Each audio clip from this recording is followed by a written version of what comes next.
Hello hello hello. तो आज start करते हैं क्लास 12th सत्र 2026-27 के लिए फिजिक्स। और स्टार्ट ही करते हैं एक बेहतरीन टॉपिक के साथ जो सबसे ज़्यादा नंबर दिलाता है क्लास 12th बोर्ड एग्ज़ाम में। चैप्टर तो शायद पहचान गए होंगे, चैप्टर नंबर 9। चैप्टर का नाम है किरण प्रकाशिकी और प्रकाशिक यंत्र। देखिए, इसमें हम किरण प्रकाशिकी के अंदर प्रकाश की दो घटनाओं का अध्ययन करेंगे। पहला होगा प्रकाश का परावर्तन और दूसरा पढ़ेंगे प्रकाश का अपवर्तन। इसका जो सेकंड पोर्शन आएगा जिसका नाम है प्रकाशिक यंत्र, इसमें हम दो उपकरण पढ़ेंगे या दो यंत्रों की स्टडी करेंगे, जिसमें फर्स्ट होगा सूक्ष्मदर्शी और दूसरा होगा दूरदर्शी। दोनों ही दो दो टाइप के हैं। सूक्ष्मदर्शी भी दो टाइप का है, सरल सूक्ष्मदर्शी और संयुक्त सूक्ष्मदर्शी। इसी प्रकार से दूरदर्शी भी दो टाइप का पढ़ेंगे, परावर्तक और अपवर्तक दूरदर्शी। सबसे पहले हम स्टार्ट करते हैं प्रकाश का परावर्तन।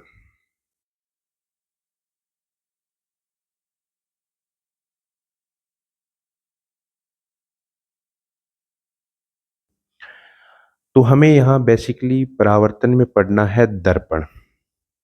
और दर्पण है दो टाइप का, समतल दर्पण और गोलीय दर्पण। समतल दर्पण अपने यहाँ किसी काम नहीं आएगा। यहाँ जो हम पढ़ेंगे वो दर्पण होगा गोलीय दर्पण।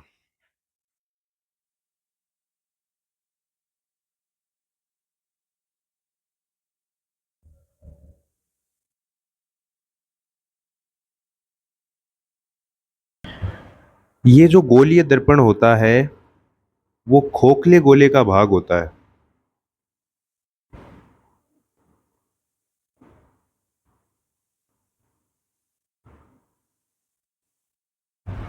अब देखिए, चर्चा करते हैं इस बात की कि खोखले गोले से गोलीय दर्पण बनता किस प्रकार से है। कौन सा दर्पण अवतल दर्पण होगा, कौन सा उत्तल दर्पण होगा, और किस हिसाब से हम इनकी फोकस दूरी और वक्रता त्रिज्या को ज्ञात करते हैं कि धनात्मक आती है या ऋणात्मक आती है। देखिए, ये एक खोखला गोला है। इसके अगर हम इतने हिस्से को काटते हैं और एक इस हिस्से को काट लेते हैं तो हमें कुछ इस प्रकार से संरचना प्राप्त होगी। इस वाले हिस्से को अगर हम इधर ड्रॉ करेंगे तो ये कुछ इस प्रकार से बनेगा, और इधर वाला हिस्सा ड्रॉ करेंगे तो कुछ इस प्रकार से बनेगा। बीच में है इन दोनों का सेंटर। जैसे मान लो इस सरफेस पर इधर हमने पॉलिश कर दी, तो इसका उभरा हुआ हिस्सा है वो क्या है, परावर्तक सतह की तरह काम करेगा। इसको बोलेंगे उत्तल दर्पण।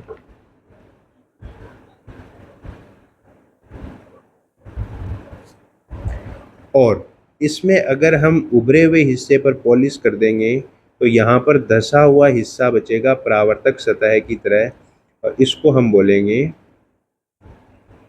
अवतल दर्पण।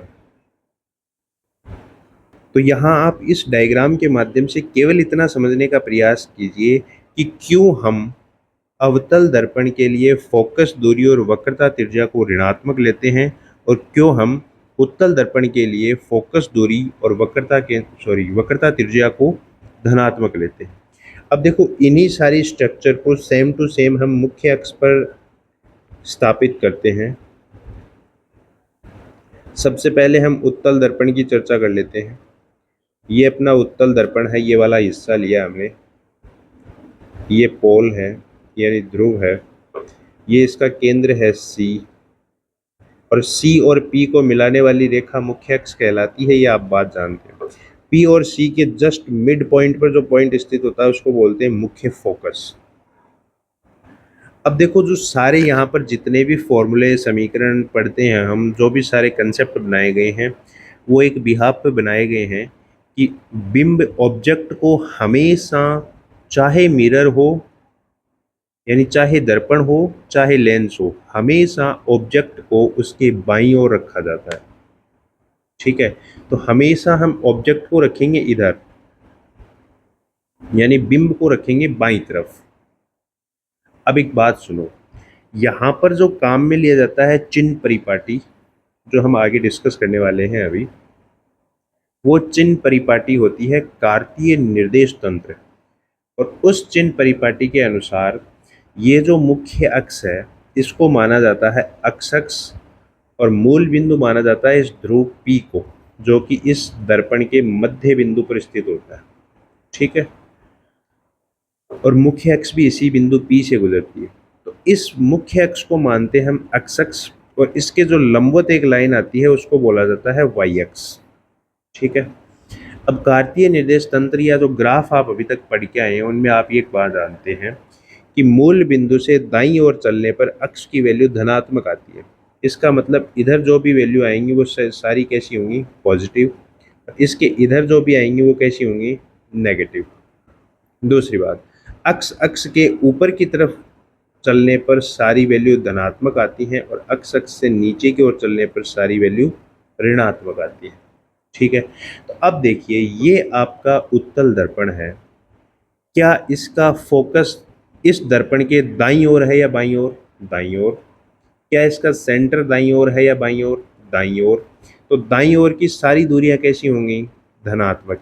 इसका मतलब इसके लिए r भी पॉजिटिव होगा और फोकस दूरी f भी पॉजिटिव होगी। अब देखिए हम चर्चा करते हैं इस अवतल दर्पण की, तो इसको भी हम मुख्य अक्ष पर ड्रॉ करेंगे। ये डायग्राम थोड़े से टेढ़े मेढ़े हो सकते हैं, लेकिन आप लोगों को बिल्कुल सीधा बनाने का प्रयास करना है। ये है इसका ध्रुव यानी पोल P। अच्छा, अब देखिए इसकी कर्व ऐसी है, यहाँ इस डायग्राम से समझ लो सेंटर किधर है, लेफ्ट में। बाकी सारी बातें आगे डिटेल से और बताएंगे। ठीक है, और C और P के बिल्कुल बीच में पॉइंट होगा F, जिसे बोलेंगे मुख्य फोकस। अब एक बात बताइए, वापस वही कार्तीय निर्देश पद्धति लेते हैं। तो अब ये बताइए कि इस बिंदु P के, चाहे आप दर्पण बोल दो चाहे बिंदु P बोल दो, इसके F और C बाईं ओर है या दाईं ओर, दोनों F और C दोनों ही बाईं ओर हैं। और बाईं ओर की सारी दूरियों को कैसे लेते हैं, ऋणात्मक, नेगेटिव। इसका मतलब इसके लिए यानी अवतल दर्पण के लिए वक्रता त्रिज्या भी ऋणात्मक होगी और फोकस दूरी भी ऋणात्मक। यहाँ पर भी देख लो, हमने चाहे उत्तल दर्पण हो चाहे अवतल दर्पण हो, दोनों की परावर्तक सतह बाईं तरफ रखी है। ये इसलिए रखते हैं क्योंकि जितने भी इक्वेशंस या कंसेप्ट बनाए गए हैं वो इसी बेसिस पे बनाए गए हैं कि ऑब्जेक्ट या वस्तु या बिंब को हमेशा दर्पण के बाईं ओर रखना है। तो यहाँ पर भी हम किसी वस्तु को इधर बाईं ओर रखेंगे। ठीक है, अभी हमने जो समझा वो क्या है कि उत्तल दर्पण के लिए R और F दोनों ही क्या होती हैं, पॉजिटिव, और अवतल दर्पण के लिए R और F दोनों ही क्या होती हैं, नेगेटिव। क्यों, क्योंकि अवतल के लिए दोनों लेफ्ट साइड में होती हैं और उत्तल के लिए दोनों राइट साइड में होती हैं। तो अभी आपने देखा कि खोखले गोले से हम किस प्रकार से उत्तल और अवतल दर्पण बनाते हैं। तो यहाँ पर खोखले गोले का यूज करके हमने दो दर्पण बनाए हैं, उत्तल और अवतल।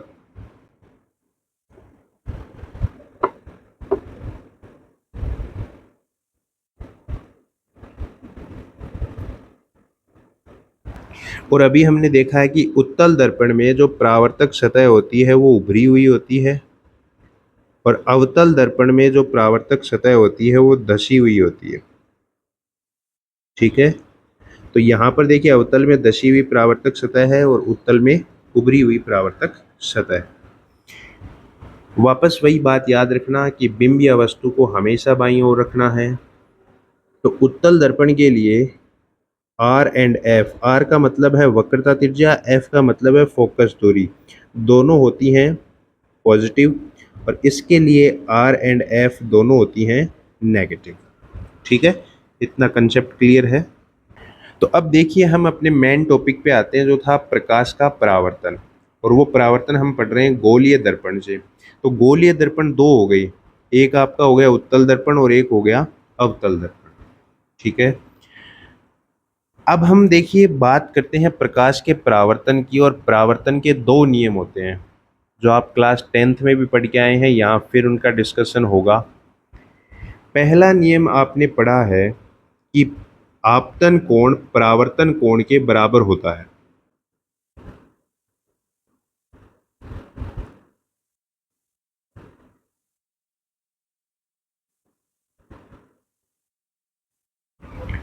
आपतन कोण को हम कोण आई से डिनोट करते हैं, और परावर्तन कोण को हम कोण आर से डिनोट करते हैं, दैट इम्प्लाइज हम लिख सकते हैं कोण आई बराबर कोण आर।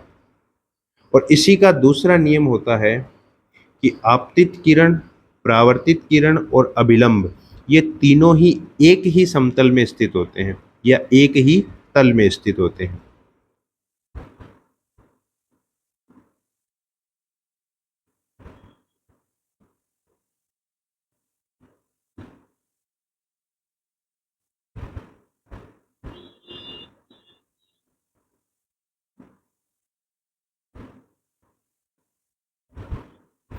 ये दो नियम हैं परावर्तन के, जिसमें पहला हमने डिस्कस किया कि आपतन कोण परावर्तन कोण के बराबर होता है, और दूसरे में हमने लिखा कि आपतित किरण, परावर्तित किरण और अभिलंब तीनों एक ही तल में स्थित होते हैं।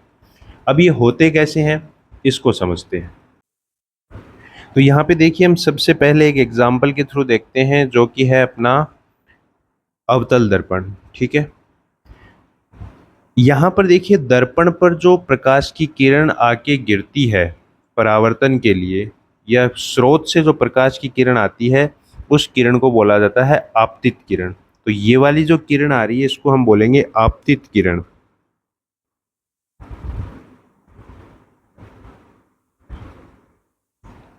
ठीक है, और देखिए ये जो गोलीय दर्पण है वो किसी खोखले गोले का हिस्सा है, और आप लोग जानते हैं कि खोखले गोले की सतह पर किसी बिंदु पर जो अभिलंब खींचा जाता है वो गोले के केंद्र से होकर के जाता है।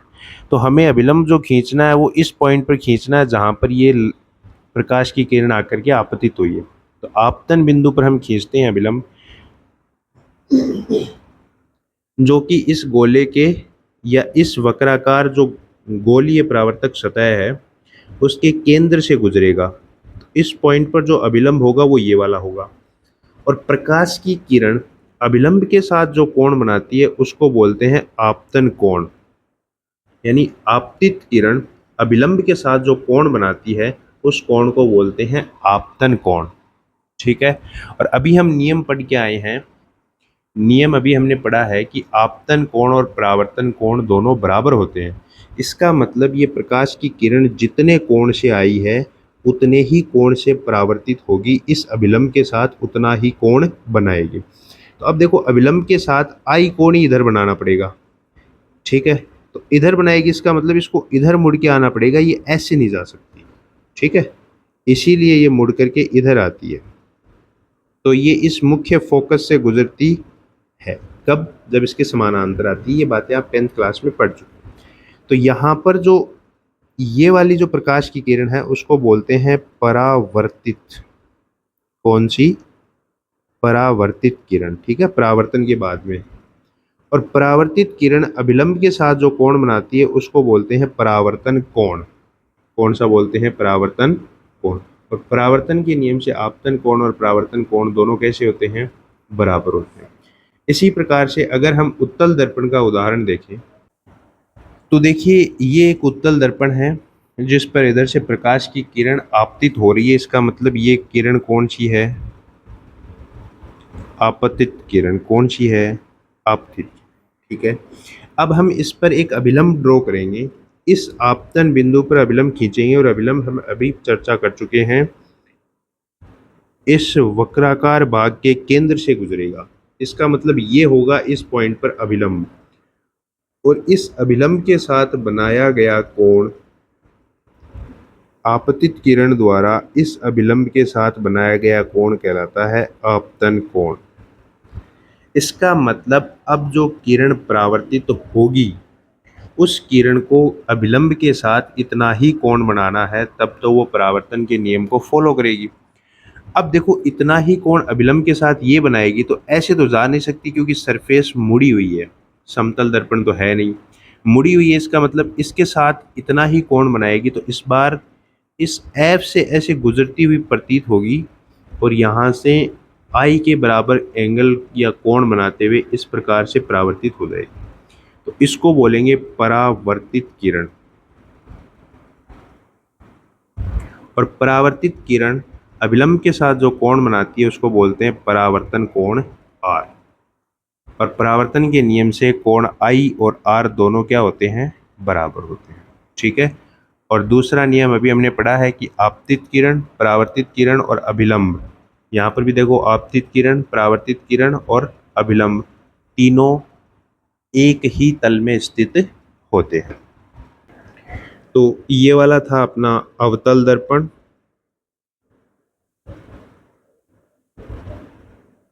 अवतल दर्पण का काम होता है प्रकाश की किरणों को एक जगह इकट्ठा करना, इसलिए इसका दूसरा नाम लिया जाता है अभिसारी,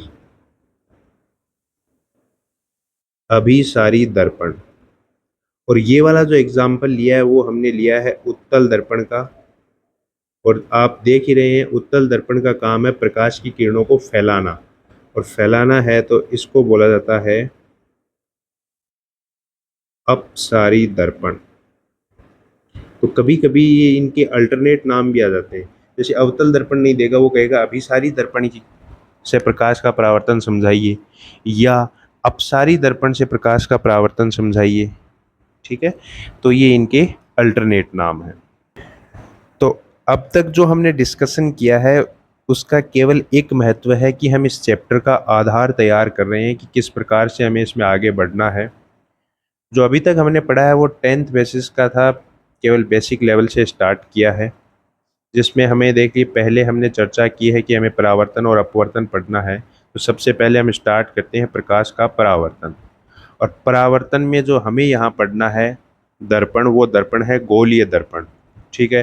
गोलीय दर्पण भी देखिए दो प्रकार का होता है, एक है उत्तल दर्पण और दूसरा है अवतल दर्पण। उत्तल दर्पण के लिए हमने चर्चा की कि उत्तल दर्पण के लिए आर और एफ दोनों पॉजिटिव होती हैं, और अवतल दर्पण के लिए आर और एफ दोनों नेगेटिव होते हैं। ठीक है। फिर हमने बात की परावर्तन के नियमों की, और परावर्तन के दो नियम होते हैं जो आप क्लास 10 से पढ़ के आए हैं। प्रथम नियम होता है कि आपतन कोण परावर्तन कोण के बराबर होता है, यानी कोण आई बराबर कोण आर होता है। बात ये आती है कि आपतन कोण कौन सा होता है और परावर्तन कोण कौन सा होता है। तो आपतित किरण के द्वारा अभिलंब के साथ बनाया गया कोण आपतन कोण कहलाता है, और परावर्तित किरण द्वारा अभिलंब के साथ बनाया गया कोण परावर्तन कोण कहलाता है। दोनों बराबर होंगे। मान लो ये अगर 30 डिग्री है आई की वैल्यू, तो आर की वैल्यू भी कितनी होगी, 30 डिग्री होगी। ठीक है। दूसरा नियम कहता है कि आपतित किरण ये रही, परावर्तित किरण ये रही, तथा अभिलंब ये वाला, तीनों एक ही तल में स्थित होते हैं। यहाँ पर ऐसे नहीं है कि मान लो प्रकाश की किरण आपतित ऐसे हो रही है, अभिलंब ऐसे है, और जो यहाँ पर प्रकाश की किरण गिरी है वो इस तल में ना आकर के ऐसे ऊपर की डायरेक्शन में आ रही है, ऐसा नहीं है। ठीक है। तो ये XY तल में ही है, एक ही तल में है। यहाँ पर भी ये तीनों एक ही तल में है, और यहाँ पर भी कोण आई और कोण आर दोनों इक्वल हैं। इसके साथ ही हमने डिस्कस किया था कि जो गोलीय दर्पण हैं वो बनते कैसे हैं खोखले गोले से। तो वो हमने आपको समझाया था कि दो हिस्से काटते हैं, अगर उभरी हुई सतह पर पॉलिश कर देते हैं तो अवतल दर्पण बनता है, और धसी हुई सतह पर पॉलिश करते हैं तो उत्तल दर्पण बनता है। इसके साथ में इसमें जो अगला टॉपिक आता है चिन्ह परिपाटी का, उसका डिस्कशन भी हमने यहीं पर ही कर लिया है कि मूल बिंदु हम ध्रुव को मानते हैं या पॉइंट पी को मानते हैं। पॉइंट पी के दाईं ओर जितनी भी दूरियां होंगी वो सारी पॉजिटिव होंगी, इसके बाईं ओर जितनी भी दूरियां होंगी वो सारी नेगेटिव होंगी, और इस मुख्य अक्ष के ऊपर की ओर जितनी भी दूरियां होंगी वो सारी पॉजिटिव, और नीचे की ओर जितनी भी दूरियां होंगी वो सारी नेगेटिव। तो ये इस चैप्टर के प्रारंभिक के जो दो टॉपिक हैं वो कंप्लीट होते हैं। इसके साथ में अगर हम आगे बढ़ें तो जो नेक्स्ट टॉपिक अपना होगा वो होगा एफ और आर के बीच में रिलेशन, यानी फोकस दूरी और वक्रता त्रिज्या के बीच में संबंध क्या होता है। तो वो चीज़ समझने से पहले मैं एक बार 10th क्लास के 4 नियम रिकॉल कराने का प्रयास करूँगा जो आप लोगों ने पढ़े हैं गोलीय दर्पण से प्रतिबिंब निर्माण के नियम। तो हम बात करते हैं गोलीय दर्पण से प्रतिबिंब निर्माण के नियम। जो 4 नियम आप क्लास 10th में पढ़ के आए हैं, एक बार हम इन्हें पुनः रिकॉल कर लेते हैं, पुनः दोहरा लेते हैं, ताकि आगे के जो भी डेरिवेशन करें उनमें किसी भी प्रकार की दिक्कत ना आए डायग्राम बनाने में।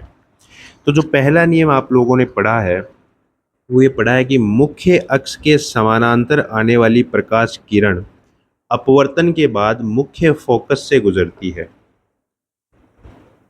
किससे गुजरती है? मुख्य फोकस। क्या ये प्रकाश किरण जो आपतित हो रही है वो इस मुख्य अक्ष के समानांतर है या नहीं है? है। अगर समानांतर है तो परावर्तन के बाद में किससे गुजरेगी? मुख्य फोकस। दूसरा नियम जस्ट इसका उल्टा है।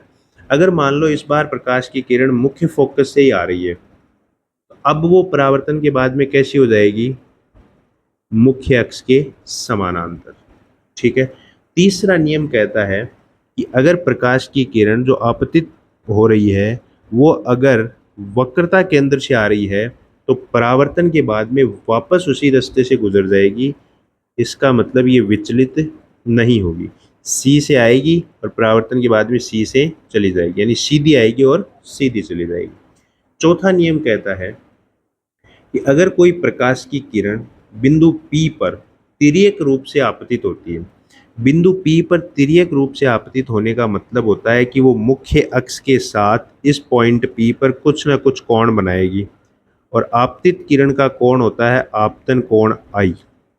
चौथा नियम कहता है कि ये मुख्य अक्ष से जितना कोण बनाते हुए बिंदु P पर आपतित होती है उतने ही कोण से बिंदु P से परावर्तित होगी।